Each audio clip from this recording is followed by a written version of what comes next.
Ora, meus queridos, temos um novo líder na Bundesliga, habemos nova liderança, o Borussia Dortmund ultrapassou o Bayern de Munique. Para vocês aí que falavam sempre, esse Borussia Dortmund falha na hora H, esse Borussia Dortmund não consegue aproveitar nenhuma vacilada do Bayern, o Bayern de Munique manda e desmanda na Alemanha, olha só a hegemonia.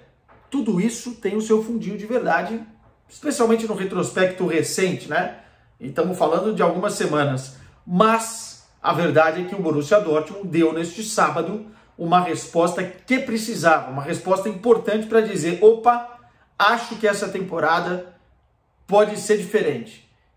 E vamos competir até o final. Essa foi a resposta do 4-0, amassada, que o Borussia Dortmund deu no Eintracht Frankfurt. Tudo bem que o Eintracht não está lá essas coisas nesse momento da temporada, né? Um time que ganhou a Europa League na temporada passada, mas nesse momento está mal. Mas foi um grande show do Borussia Dortmund, especialmente também das suas arquibancadas, né? Dando uma resposta muito importante. A gente já sabe o que é a atmosfera do Signal Iduna Park, a gente já sabe o que é aquele estádio, o que é aquela torcida, mas nesse momento é importante essa molecada do Borussia Dortmund ter esse respaldo, e foi assim.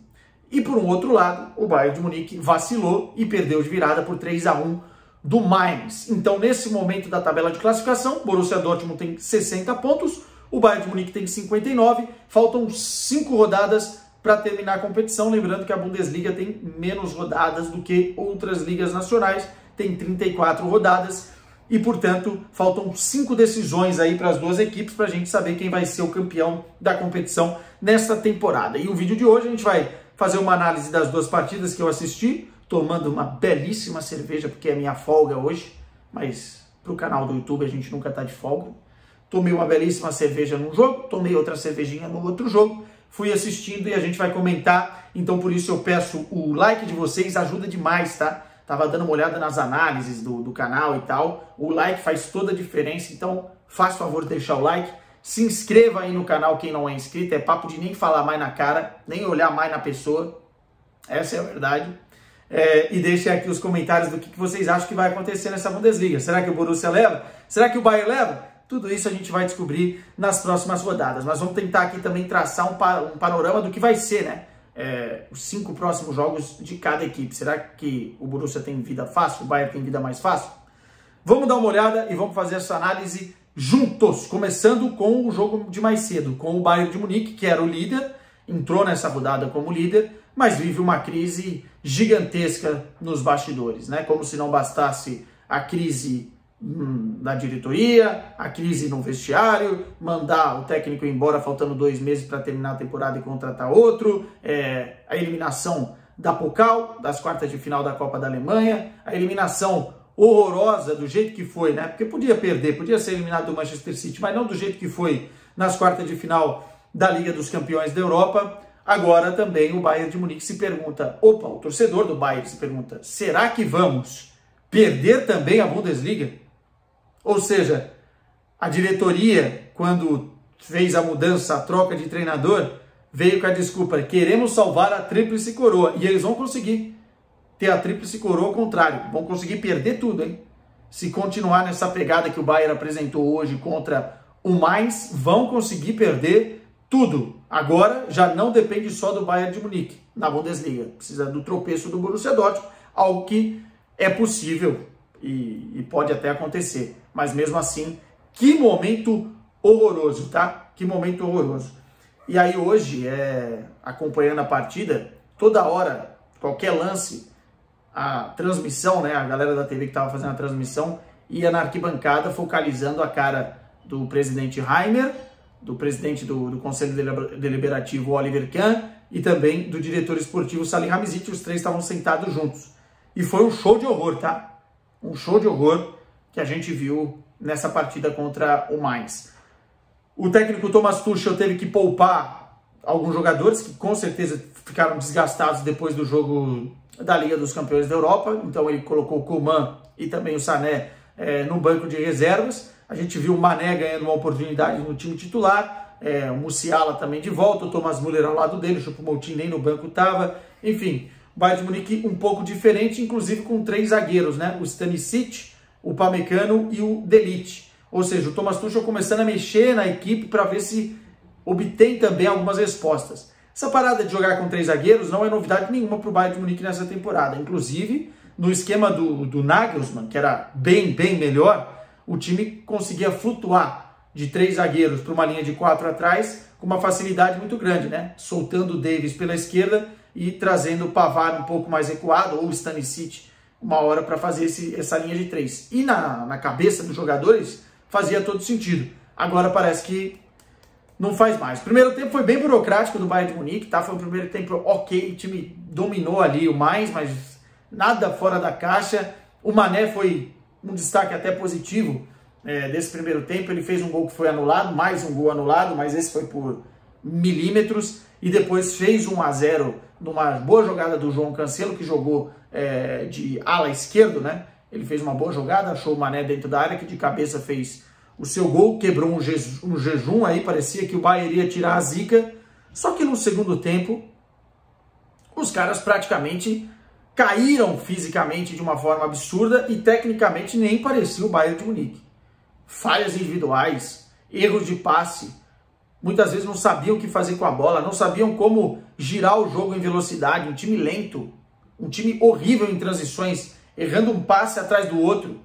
E deu a possibilidade do Mainz em casa começar a crescer, e o time cresceu. E aí, em falhas individuais, o Mainz empata a partida, né? O João Cancelo bobeou no lance, deu posição legal ao jogador do Mainz, que depois de um rebote ruim do Sommer, acabou fazendo o gol de empate. E depois foi um show de horror. Falha do Stanisic, falha do Upamecano na marcação, depois do Stanisic na recepção. O Mainz fez o 2-1, o 3-1 em 14 minutos, 3 gols do Mainz.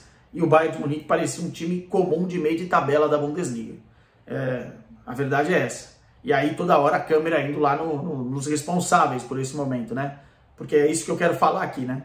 Reiner, Oliver Kahn e Salihamidzic.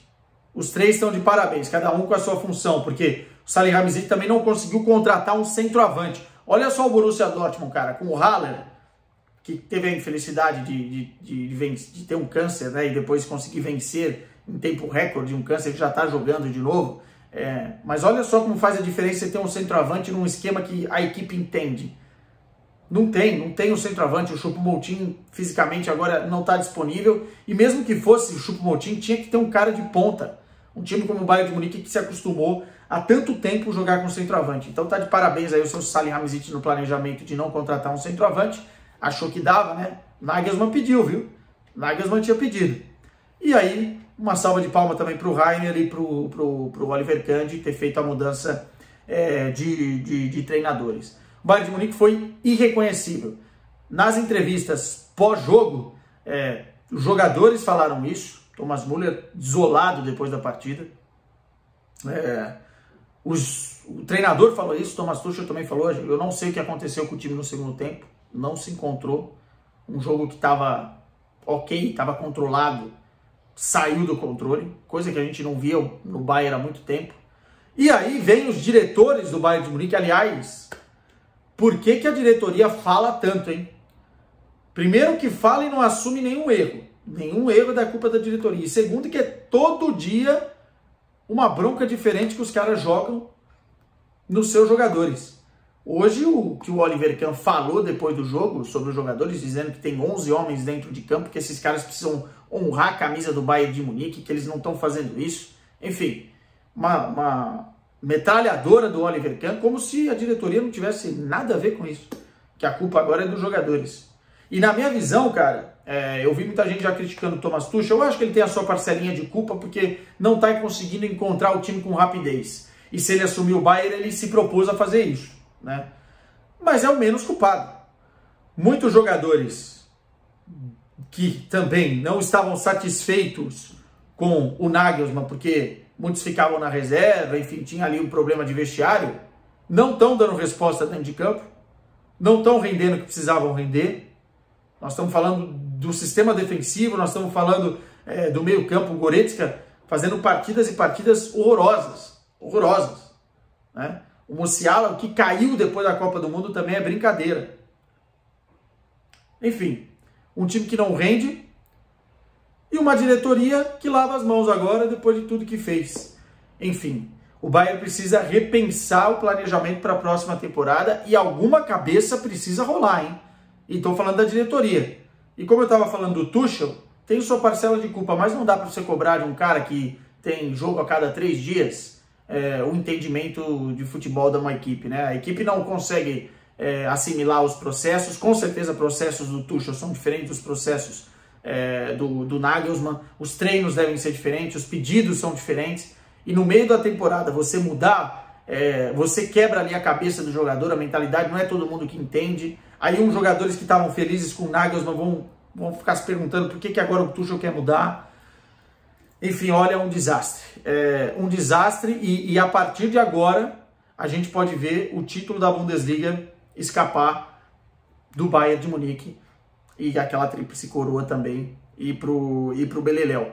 Estou aqui com os jogos do Bayern de Munique nessa sequência. O Bayern de Munique tem o Hertha Berlim em casa, depois pega o Werder Bremen, depois o Schalke 04, o Werder Bremen fora, o Schalke em casa, o Leipzig em casa e fecha com o Colônia fora de casa. É uma sequência que não encara nenhum time do G4, né? Os outros 2 times do G4, e não pega o Borussia Dortmund, mas é uma sequência que termina fora de casa, tem um Leipzig no meio do caminho e um Schalke, que apesar de ser o Schalke dos últimos anos, não sei não. Mas não é assim um bicho de 7 cabeças. E o Borussia Dortmund, que a gente já vai falar do jogo aqui, tem o Bochum fora de casa. O Bochum tá mal, time de baixo de tabela, brigando para não cair. O Wolfsburg em casa, Borussia Mönchengladbach, jogo difícil em casa. O Augsburg fora de casa e fecha com o Mainz, que acabou de ganhar do Bayern, que é o time que está ali em 6º, se eu não estou enganado, na Bundesliga, em casa. Eu acho a tabela do Borussia Dortmund um pouco mais... Eu acho que se equivalem, tá? Olhando aqui, se equivalem. Talvez a do Borussia Dortmund um pouquinho mais fácil do que a do Bayern, mas eu acho que se equivalem ali. O Borussia Dortmund não pega mais o Schalke, não tem mais o River Derby, então assim, não enfrenta mais o Bayern de Munique, que é o seu grande papão. Projetando para o futuro, talvez a tabela aí ficou de igual para igual, né? Dos próximos jogos. E aí, analisando esse Borussia Dortmund. Borussia Dortmund não é um time impecável, um time avassalador na temporada. Pelo contrário, tem muitas falhas, tem muitos defeitos, né? Especialmente porque são jovens jogadores, é um time que tem um DNA ofensivo e que muitas vezes dá espaços nas costas dos seus jogadores, especialmente nas laterais. Até por isso, é um time que sofre demais e às vezes está com o jogo na mão, mas por não ter o controle do jogo em absoluto, acaba cedendo empates ou até derrotas que não deveria. É um time que caiu na Pokal, é um time que caiu nas oitavas de final da Liga dos Campeões, mas por incrível que pareça, é um time que está mais encaixado que o Bayern de Munique, sabe mais o que quer fazer nesse momento do que o Bayern de Munique dentro de campo. O Borussia Dortmund entrou hoje, tem um trabalho sólido, um pouco mais sólido do Terzic, que conhece a casa já, né, que já trabalhou... a segunda passagem dele no Borussia Dortmund, a primeira foi como interino, mas já trabalhou como adjunto, conhece a cultura da cidade, conhece a cultura do Borussia Dortmund, é um cara que sabe trabalhar muito bem com jovens jogadores, o que o Borussia Dortmund exige agora, e é um cara que taticamente tem um jogo, uma proposta ofensiva interessante, né? Arrisca demais, é um time que gosta de jogar ofensivamente e que joga construindo e também na bola longa, né? Buscando aí contra-ataques. É um time que sabe contra-golpear muito bem. E a gente vê isso no jogo de hoje. O Borussia Dortmund entrou no seu 4-3-3, né? Que é basicamente um 4-1-2-3. Vamos botar dessa forma. Porque o Borussia Dortmund jogou com o Rafael Guerreiro de lateral esquerdo, né?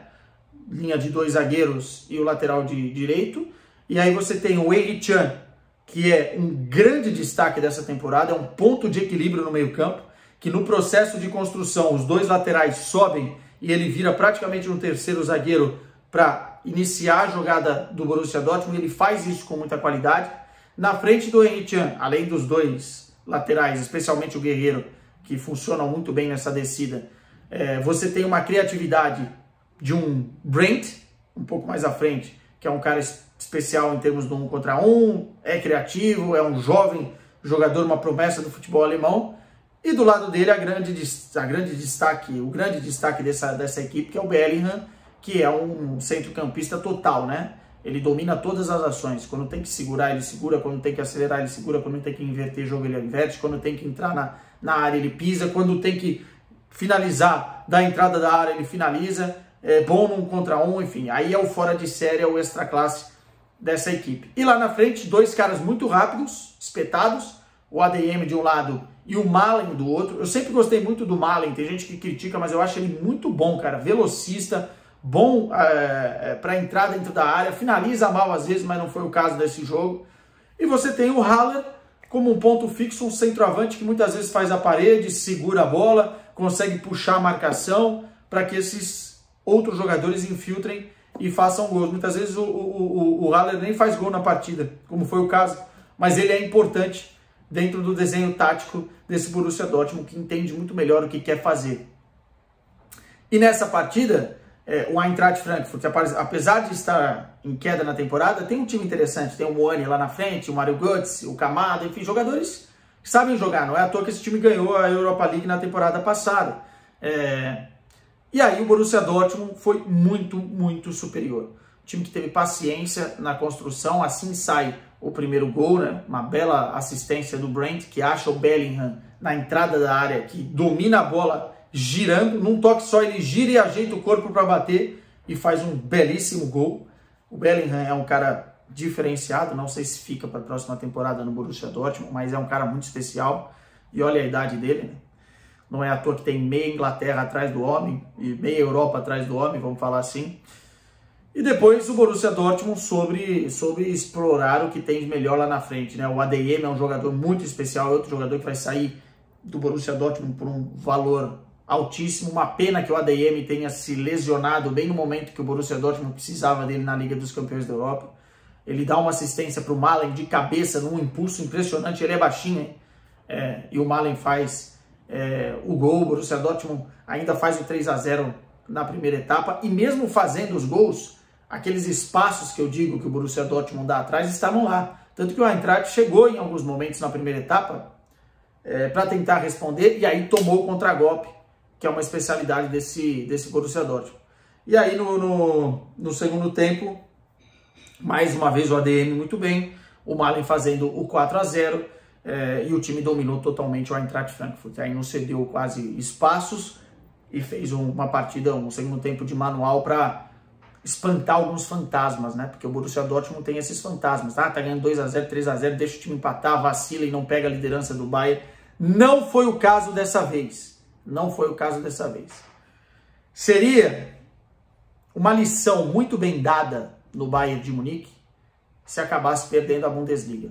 Não estou falando que é isso que eu quero, tá? Porque tem muito torcedor do Bayern que me acompanha aqui, não é isso que eu quero. Mas a grande verdade é que se colocou a jeito para isso acontecer.